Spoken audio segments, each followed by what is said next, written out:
I'm George Galloway, and I present Kalima Horra on Mayadeen television. Here we are in London. I speak my words freely, either in Parliament, on television, here on the streets of London. Kalima Horra means free word. That's what I speak. So Kalima Horra is a two-way conversation. Check it out on Mayadeen television. Welcome to Kalima Horra with me, George Galloway, coming to you from London, but discussing Hong Kong. And inevitably, therefore, China. And inevitably, therefore, the many challenges which China is now facing, most of them coming from the West. I put my own cards on the table. My audience of distinguished experts will have their own cards, and hopefully we can respectfully agree to disagree where we do. My take is this: China is the most important country in the world. It will soon be the most powerful country in the world, and therefore there are many countries in the world determined to check its progress. They pick issues off the shelf in a bid to divide China or to divide international opinion about China, to make people fear China, hate China. And these are varied and wonderful. One is the demigod, the Dalai Lama, the question of Tibet. This, for a certain milieu, usually in Hollywood, and people who'd like to be in Hollywood, is a cause célèbre. Fading now, though still standing outside the Chinese embassy in London, is the obscure religious cult Falun Gong. And then there are issues of democracy and human rights, usually spouted by countries that are in league with the very enemies of democracy and human rights elsewhere. Saudi Arabia, anyone? China is not a democracy in the form that Western countries define it. But if being lifted out of poverty is a human right, China is the world champion. Because in the last 30 to 40 years, China has lifted more people out of poverty than any regime in any country in all human history. Otherwise, it wouldn't be the most important country in the world, and getting stronger by the day. The proximate cause of this discussion is one of these cause célèbres that they pick up and put down according to the prevailing narrative. And that subject is Hong Kong. Again, cards on the table. My view is that Hong Kong is China, was always China, was illegitimately taken from China. China was forced to sign an unequal treaty with the Western imperial countries, in this case, Great Britain. And therefore, what happens in Hong Kong is none of Britain's business. As Deng Xiaoping, the leader of the Chinese People's Republic, said to Prince Charles in answer to a toast on the handover, as they call it, of Hong Kong from Britain to China. Prince Charles had made some, helpful suggestions on how Hong Kong should be run in the future. And Deng Xiaoping answered, the days when foreign countries could give orders to China are over. And this is a truth that must be faced.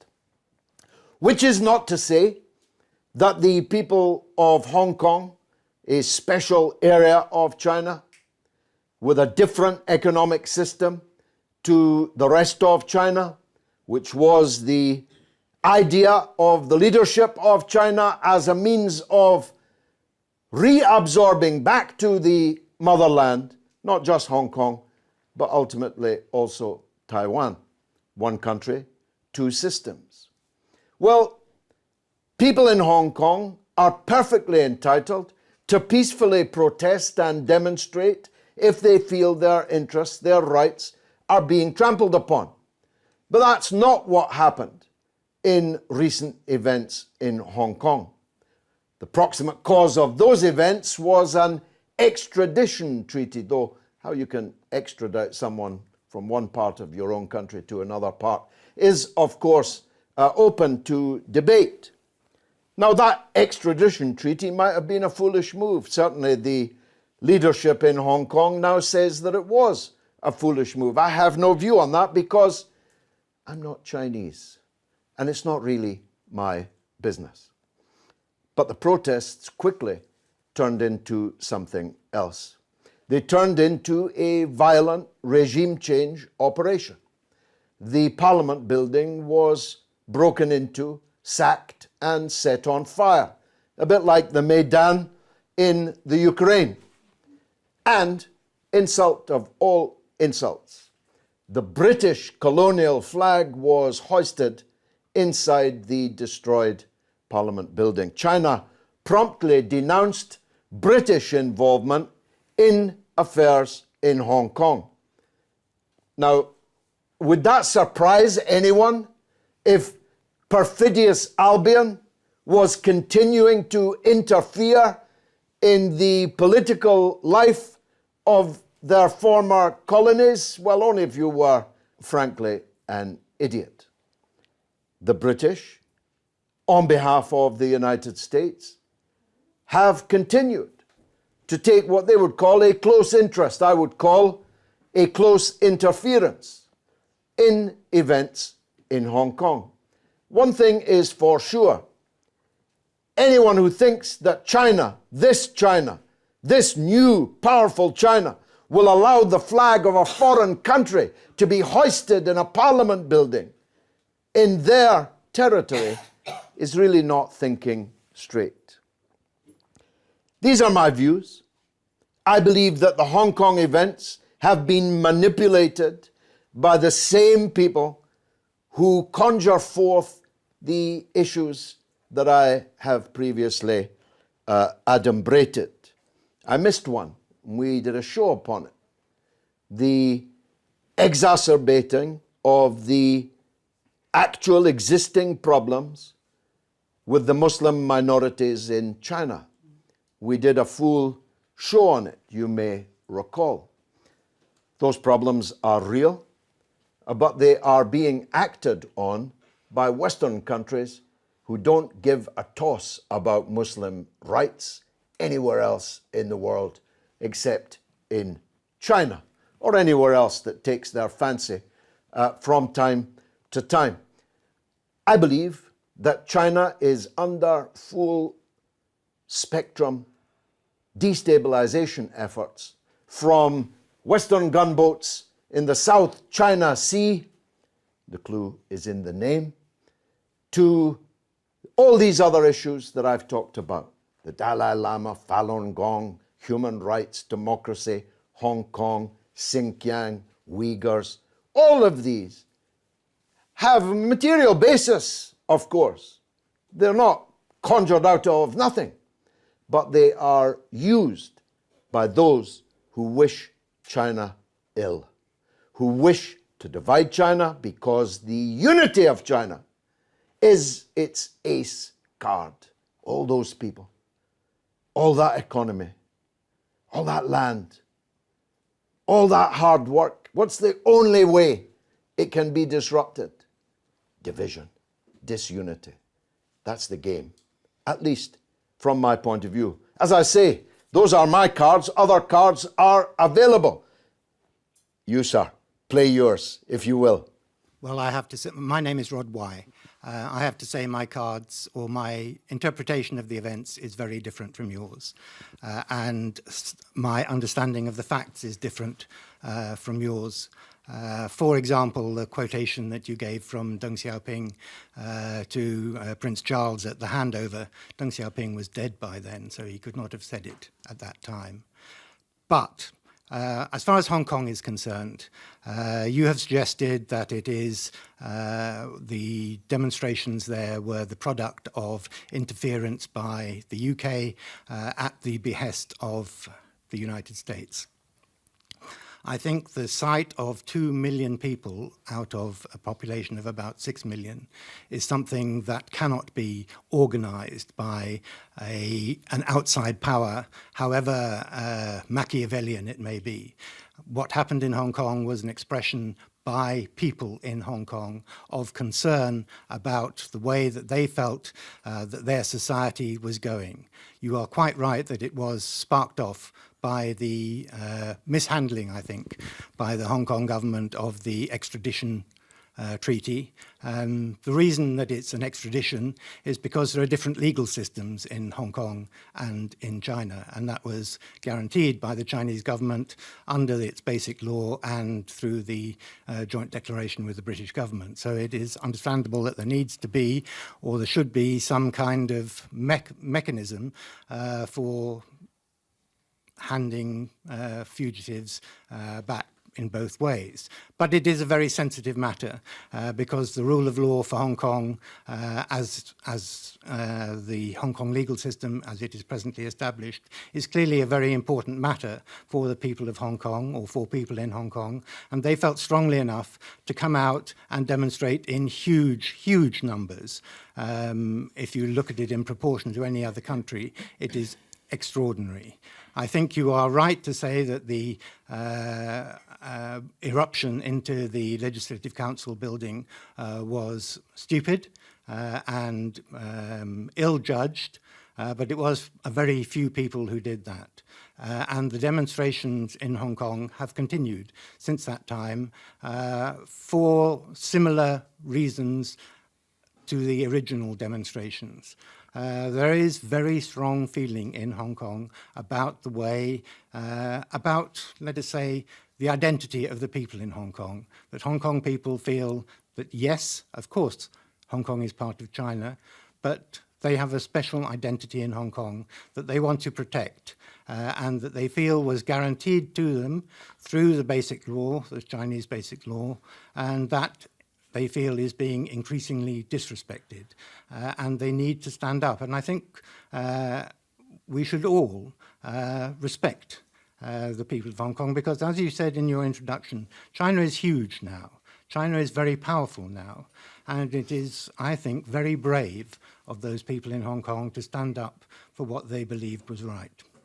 I should, of course, have said that the words of Deng Xiaoping were quoted at Prince Charles during the toast, during the handover, and they are, of course, germane. So my first question to you would be, do you acknowledge that it's none of Britain's business what happens in China? That whatever these issues are, and you're right, you've listed them, they are between the people of Hong Kong and the people of the rest of China. They're not Britain's affair. There are sort of two elements to that. Of course, it is absolutely the right of people in a particular country to conduct their affairs in the way that they wish to do so.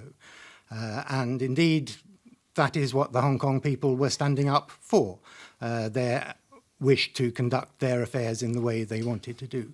So you're absolutely right there. What gave Britain any rights the interference in stuff, Hong Kong? The rights of Britain. The rights... I suppose I'm asking you to acknowledge that we stole it under bombardment to punish China for I'm not going to go into Why historical not? stuff. Why not? Well, I can. You I used to mean, be the at the history is Foreign quite Office. clear. We stole Hong Kong from China as a punishment for them refusing to allow us to sell opium in China. The history is not in dispute of how Britain came to acquire Hong Kong as a colony, and it is not a glorious chapter in Britain's history. There's no doubt about that. But life has gone on since then, and there was an agreement between the British and Chinese governments about the restoration of Hong Kong to full Chinese sovereignty in 1997. And both Britain and China signed up to that agreement, the Joint Declaration on the Future of Hong Kong.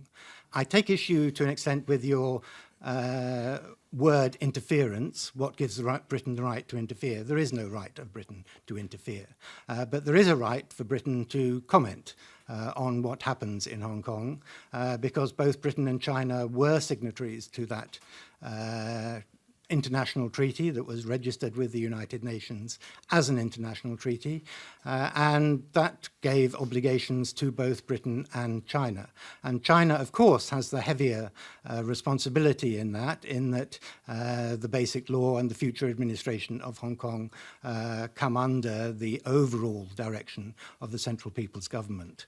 But there is no why do we reason have for so many MI6 men in Hong Kong? Are they there to comment? I know nothing of MI6 men in Hong Kong or comments. Okay, thanks for that, Rod. Let's take Ella. Ella, you're leading communist here in Britain. What's your take on these events? Well, George, quite honestly, your introduction said absolutely everything that I would have wanted to say. The only thing that I would like to draw attention to is the circumstances in which this extradition issue arose.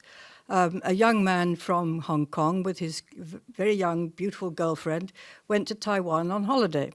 And while in Taiwan, this young man murdered her, packed her into a suitcase and dumped her. He then returned to Hong Kong before the body was discovered. And the issue then arose. Hong Kong couldn't try him because apparently, unless the crime is committed on its territory, they're powerless. And they wanted to get him back to Taiwan to let the Taiwan authorities deal with him. And originally, that's exactly what the Taiwanese wanted. So for historic reasons, they were tied up with this non-extradition, etc., etc. But this was the Hong Kong authorities themselves, nothing to do with China. China itself hadn't interfered or been involved in any way in that decision. So, look, this is absurd that people committing crimes abroad, and we can't deal with it, and we can't send them abroad either, which is an absurdity which nobody would tolerate. You know, if you were the mother of that beautiful young girl, what would you feel about it, that you couldn't, that this criminal couldn't face justice, and what's more, would be roaming the streets of Hong Kong looking, as a danger to other young girls? So, this was totally absurd.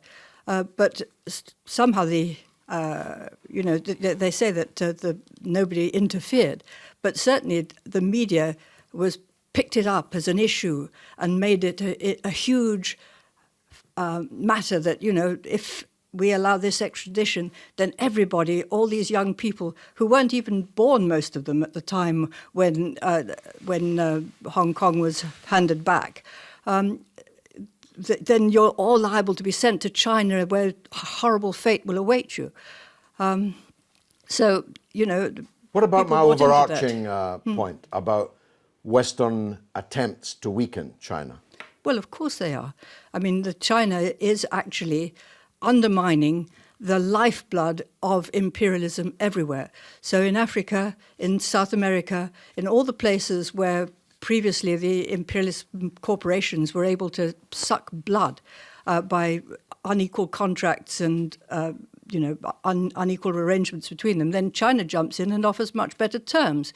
So even if the American or the British or the European imperialists do get the contract for building the infrastructure, they have to offer more reasonable terms because they're in competition with China. Well, this is a disaster for the imperialist countries. This is a source of revenue that's not coming in. This means austerity at home. It means bad-tempered people, voting for Nigel Farage. It's a huge disaster, and of course they don't like it, and of course they're going to do everything they possibly can to undermine China, be it all the things that you mentioned.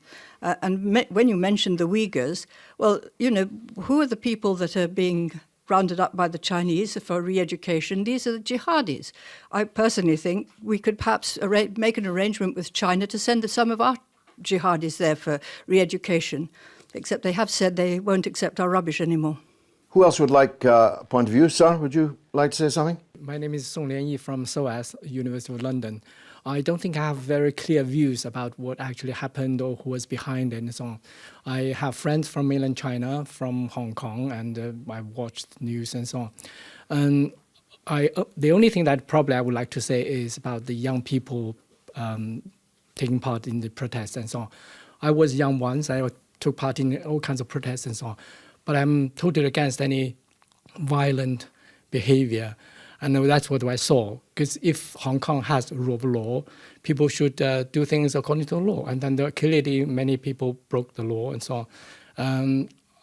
On the one hand, I think we should be relatively lenient to the young people and try to understand what they were trying to do, and they probably were genuinely very angry and so on. But on the other hand, they should observe the law and so on. I think that's the only thing I would like to comment. Well, Rod said it was stupid what they did, and also implied that it was only a small number who did it.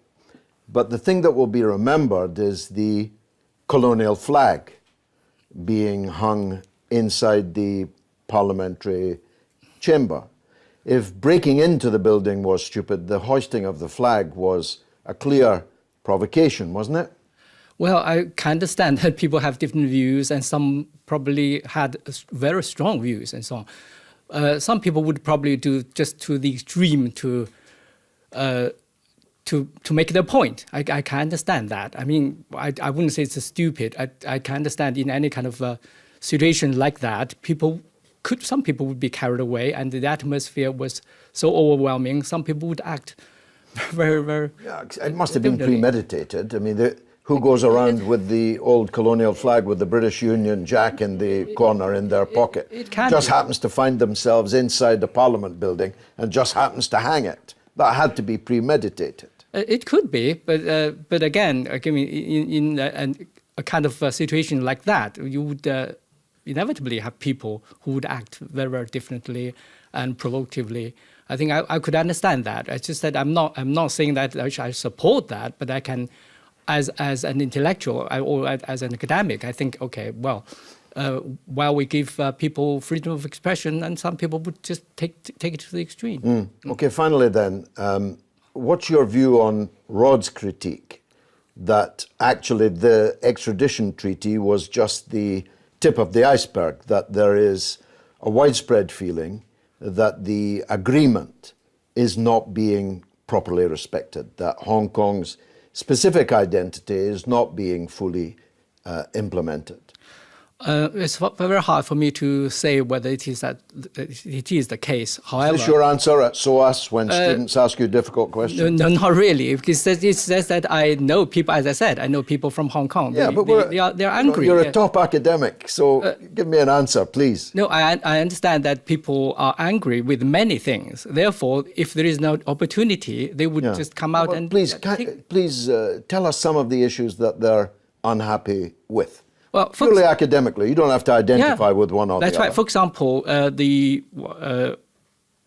the education in Hong Kong, how they teach Chinese history, for example, the certain aspects of history, whether they should highlight the Communist Party's contributions and so on, ideology and things like that. Use of Mandarin, for example, I can say that. People are unhappy about that. Well, it's fine. So if they have freedom of expression, they are allowed to express them. It's that the situation that has given them the opportunity to put all their anger together in one basket. Short, Much more of this after the break.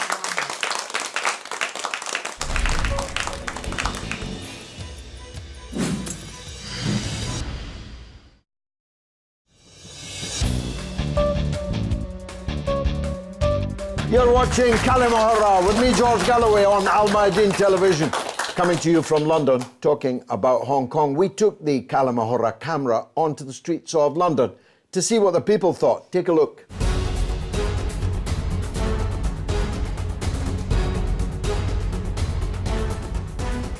Who do you think is behind the protests in Hong Kong? I think it might be the British, because Hong Kong has been a British colony. From my understanding, the Hong Kong have always been very wanting to keep their democratic values even after, they started to get reintegrated. I mean, they had the umbrella protests a few years back. So I think that even, at least at the core of it, the Hong Kong people do actually care about these reforms, and that is where the majority of the care and the want to protest is coming out. I feel the people who are against the extradition, like the big giants who runs the economy, like the people who plans these frauds, they are the ones who oppose these extraditions, and they are the one behind these protests. I think that the people are behind the protest because they don't want the rules of another government to go over the rules of where they stay. My impression is that it's an organic, homegrown sort of movement. I think obviously a lot of native Hong Kongers, I think they're quite proud of actually being separate to China, having their own identity, obviously having their own judicial system. I do think there's also an aspect of the international community looking at how they can destabilise China, and this is obviously a huge blemish on, you know, on China's international kind of public affairs. If there's, you know, foreign powers influencing that, there's probably a likelihood that that's the case, but I think there's a lot of genuine unrest there as well. Do you think the Hong Kong Chinese consider that they're different to the mainland Chinese, and if so, why? Yes, they do, because they're culturally different. They have lived in different diversities, different type of democracy, different kind of thought and opinions they share. Like, if you talk about any countries, religions and cultures change with every 100 kilometers. And so, like, mainland China has very different opinions, and Hong Kong seems to be more developed, more modernized as compared to mainland China. So obviously the people who have different thinking, different diversities they belong to. Yeah, I think they might feel that they're different compared to other Chinese because they've been under different laws, and their culture might be still influenced by some of the British because they've been a colony. My impression is that speaking with people from Hong Kong, it's not, I don't think they see the differences. You know, they don't see themselves as completely different, but there are obviously, you know, it's factors, it's social factors, I think, more than anything.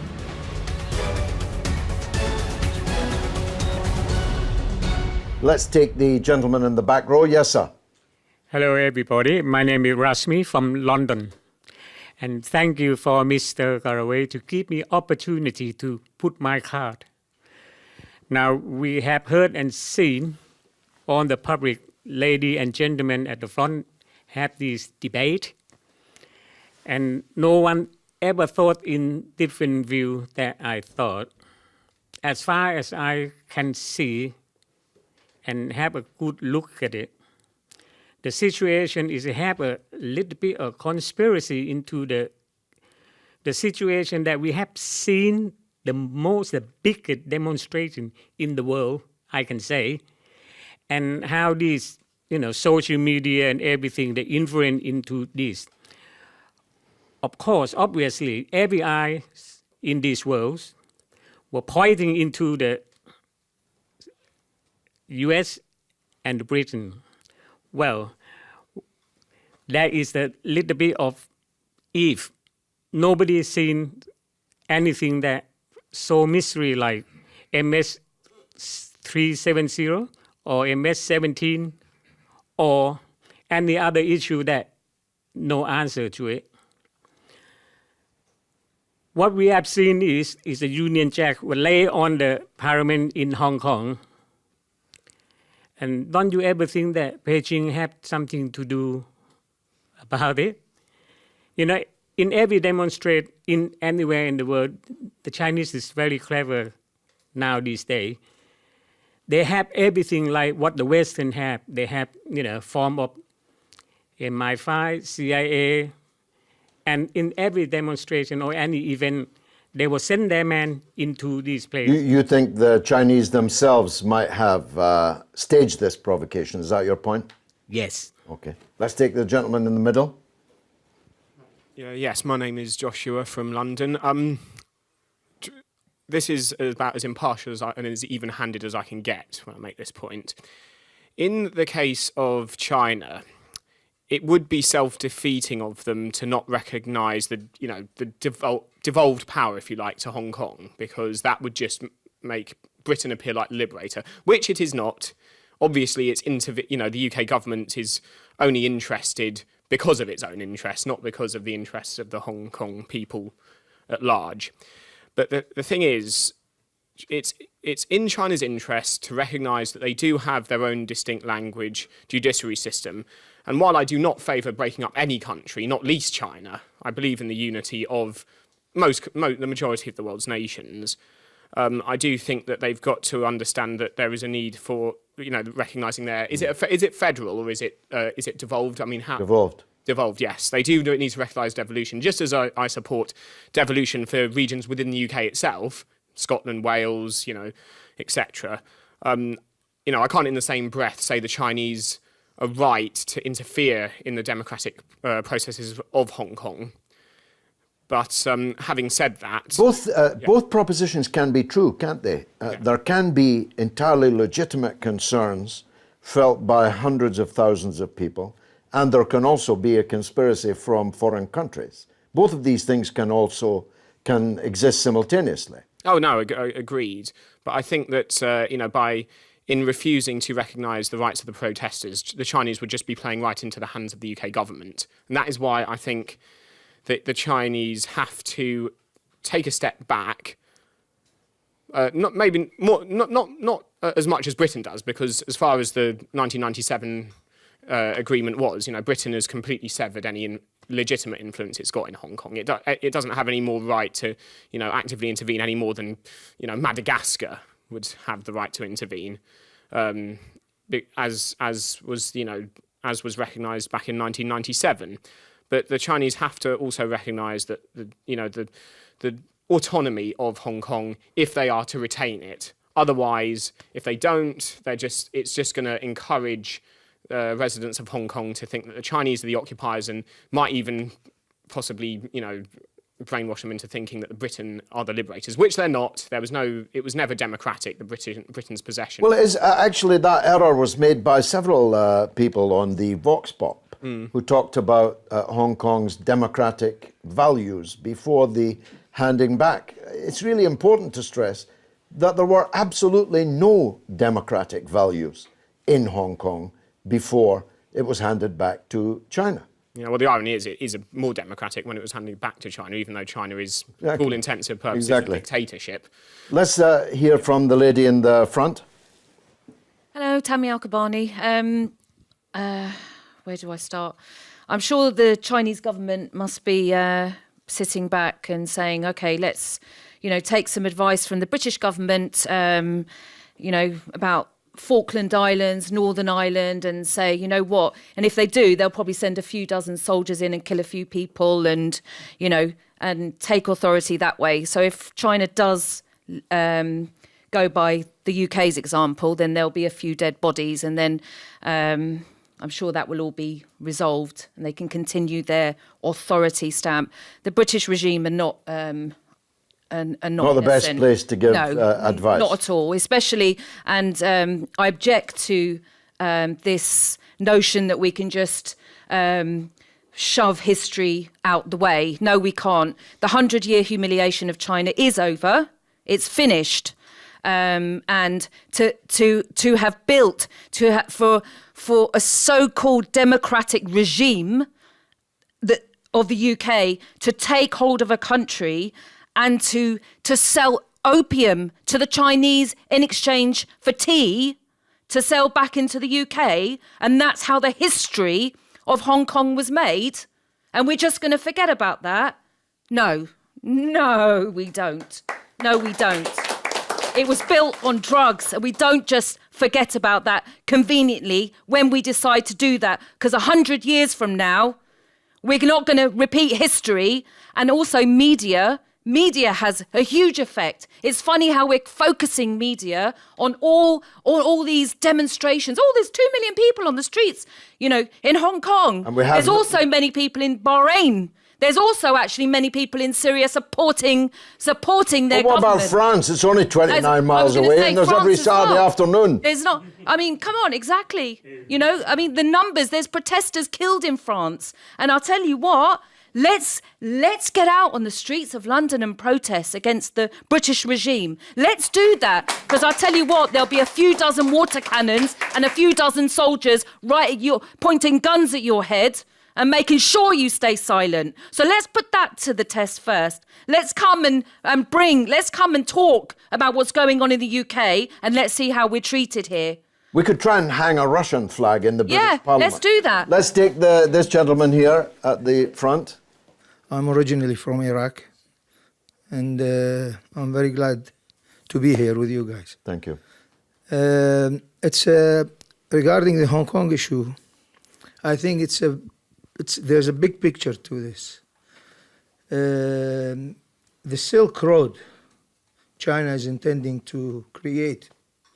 This is going to be very, very major on the industrial world, whose America is leading now, but not for much longer. I think that has got something to do with it. It's all about money, George. Unfortunately, 2 million people went demonstrating in London, saying no blood for oil, when my country was invaded. And even the Pope John Paul II said there's going to be a catastrophe in Iraq if the invasion was going to happen, and it happened. And it killed members of my family, destroyed the country, and look where we are now in Iraq. You know? So please don't interfere in other people's business. Let them take care of themselves. Let them sort out their own issues. And the West cannot carry on interfering into other people's business for their own interest forever. It's not right. Thank you very much.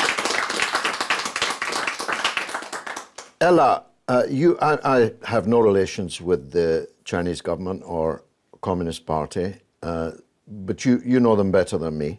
If there's a battle of hearts and minds going on, as there must be between Beijing and the people in Hong Kong, would it be fair to say that China is not yet winning that battle? Well, they've obviously suffered a bit of a setback with the present situation, but 5 years ago when they had the big umbrella movement, in actual fact, it interfered with trade and business, that the leading lights in Hong Kong said, no, we don't want this. You know, we want to carry on. We want to be part of China, and you know, we want peace and quiet. So basically, normally, they are being extremely circumspect. You've mentioned that when they brought in this curriculum that everyone was making a hue and cry about, they withdrew it.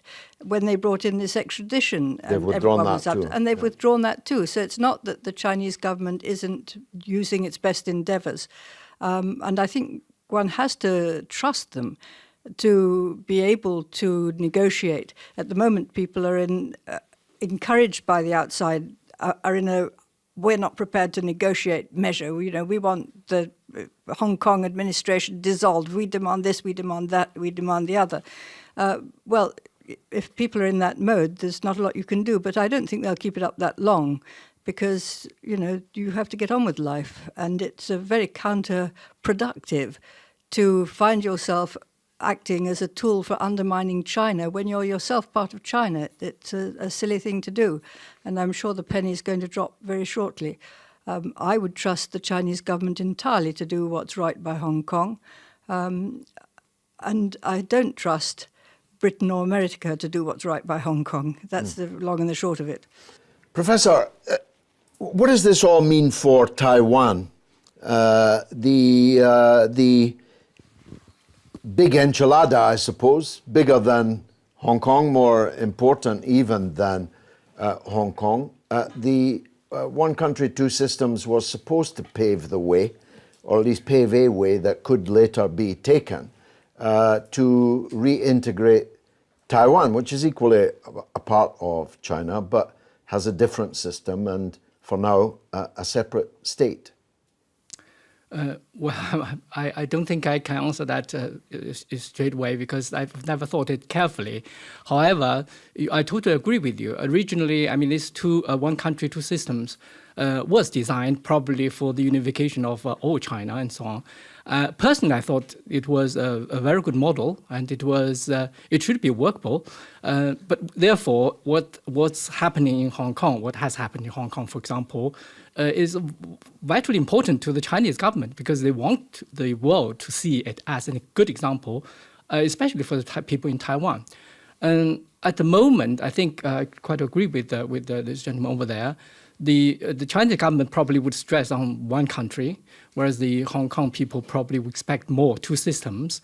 Or look at Britain. It's one country, and they have different regions like Wales, Scotland, and so on. They have their own possibly laws and rules and so on, education systems and so on. But this kind of model, I mean, the Chinese government is looking for a good model that is workable. Britain could be a good example. However, if there are riots, God help them if they take us as an example. It's as if it happens. If it goes bad, for example, there are riots and so on. It's bad for either side. Of course. Yeah. Rod, because I have you here and you're an expert, in a way, this idea of one country, two systems, a possible way forward for the Korean Peninsula also, isn't it? Now we are wandering around the world a bit. Just to return to Taiwan, first of all, the attraction of one country, two systems to most people in Taiwan, the vast majority of people in Taiwan, is nil these days. Really? Most people in Taiwan. I thought that reunification sentiment was growing. From the polling you see, most people in Taiwan describe themselves as Taiwanese, and absolutely Taiwanese, and fewer and fewer as, almost none as Chinese, and fewer as Taiwanese Chinese. And similarly, the pressure for unification is pretty much absent. None of the big parties, even the nationalist Kuomintang party, does not stand for unification anymore. So no chance, you think, of Taiwan, China? As a political settlement under the current conditions, no.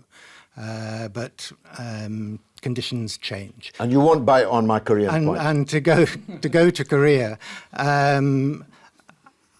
I mean, the Koreans, I think, all do agree that there is but one Korea. There are two countries and two very different systems there.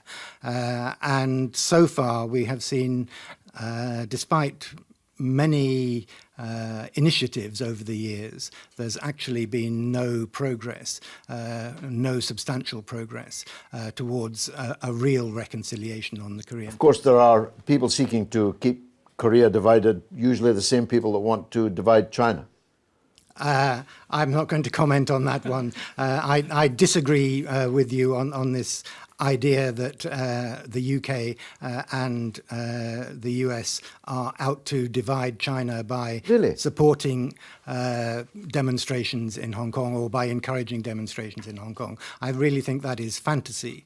There are real problems. I'm a well-known fantasist. There are real problems between the US and China. That is absolutely the case. Sure. And this is going to be one of the fundamental political issues for the world in the years. But as a matter of logic, if you have a problem with a country that is getting more and more powerful and rich, you kind of have, as a matter of objective logic, an interest in causing problems in it, don't you? I don't. I think you have an interest in finding a way of living with it.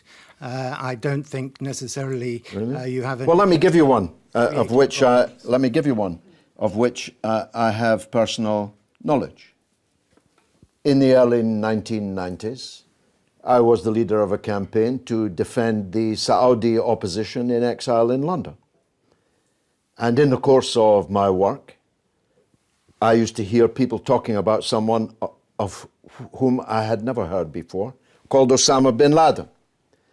And I heard them talk about how Osama bin Laden was being oriented towards China and the Xinjiang province to work on the pre-existing problems between Beijing and the Muslim minorities in China.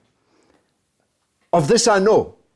And the people doing the reorienting were Americans who at that stage had not quite broken with Osama bin Laden. Of course, disastrously, they did break from each other at very, very great human cost. So I know that to be true, that the United States was trying to divide China in Xinjiang along the axes of the Muslim minority. I know that.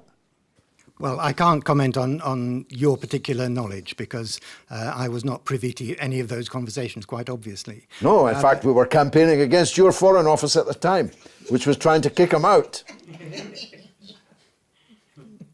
Nevertheless, I mean, I am really glad that you have raised again this whole question of the situation in Xinjiang at the moment.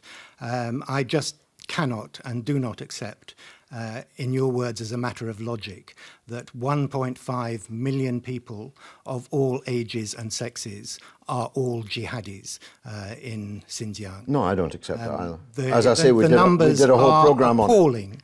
And anyone who watched... The numbers are contested, but it's a very large number of people. Anyone who watched those programs that went out on ITV, I think, a few weeks ago... Must be true then. No, not necessarily must be true, but would be appalled by what they saw. I agree with that. Let me ask Ella about that. To be fair to them, there were also quotations from Chinese officials running some of those institutions. And the kind of things that they were saying was equally chilling. Yeah. And I think it should not be underestimated, whatever your politics, whatever you may feel about the past history of the UK government or the American government or the Saudis, what is happening in Xinjiang is appalling. Yeah, but you'll have to forgive me saying so. We don't give a damn what's happening to the Muslims in Bahrain. In fact, we're arming the government of Bahrain in order to kill them. Why should I believe you or your government cares about Muslims in Xinjiang? Can't you see the double standards? Yes, I can, but if you care about the people in Bahrain, why do you not care about the people in Xinjiang? Yeah, but it's the same argument. No, it isn't the same argument, because you've got all the guns. I have no. I'm not giving guns to anyone. Your government are giving guns to the regime in Bahrain to kill Muslims, and you at the same time ask us to believe that you care about Muslims in China. Well, that would make a horse laugh. And the British regime were also... I just gave Bahrain. I could easily give Syria. I could give Palestine. I could give any number of examples. Were training the Burmese army while they were to kill Rohingya. Now, Ella, notwithstanding what I've just said, China is handling its Muslim problem very badly. And I told them so many years ago by branding a very large number of people. It might not be 1.5 million, but it might be 1 million or it might be just under 1 million. Either way, it's a lot of people. By branding them as jihadists, they're making them jihadists. Trust me, you said Northern Ireland earlier. When you intern scores of thousands of Catholics in the north of Ireland as terrorists, a lot of them become terrorists. Ella. Yeah, well, I don't personally have any knowledge of what the re-education program that the Chinese have consists of. It has been pretty effective. And, you know, something has to be done about people being radicalized and then used as cannon fodder, basically at the behest of America, to go along causing trouble everywhere. I'm not an expert on how you de-radicalize people, but I have no reason to think that the Chinese aren't doing an effective job.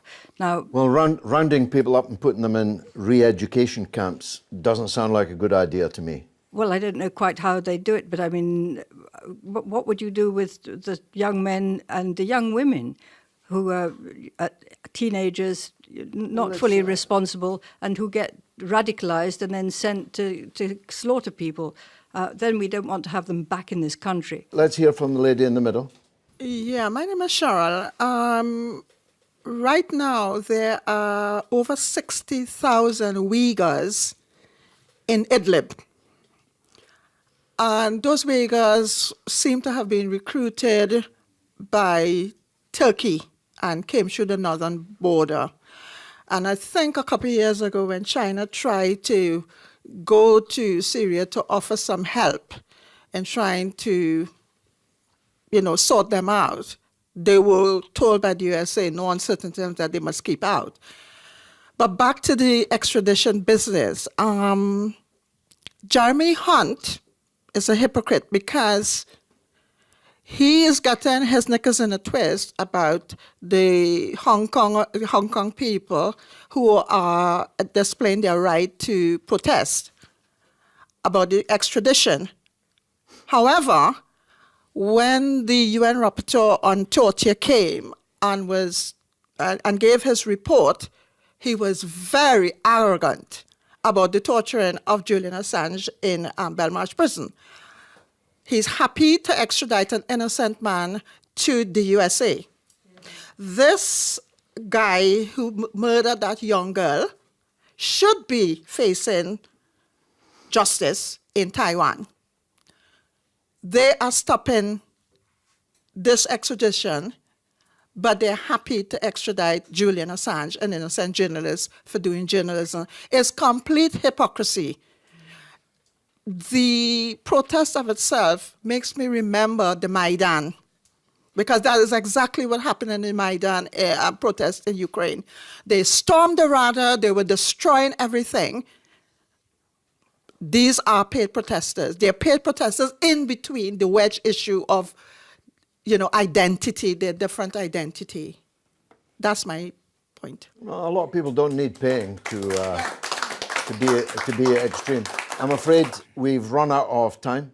It's been marvellous for me. I hope it was for you.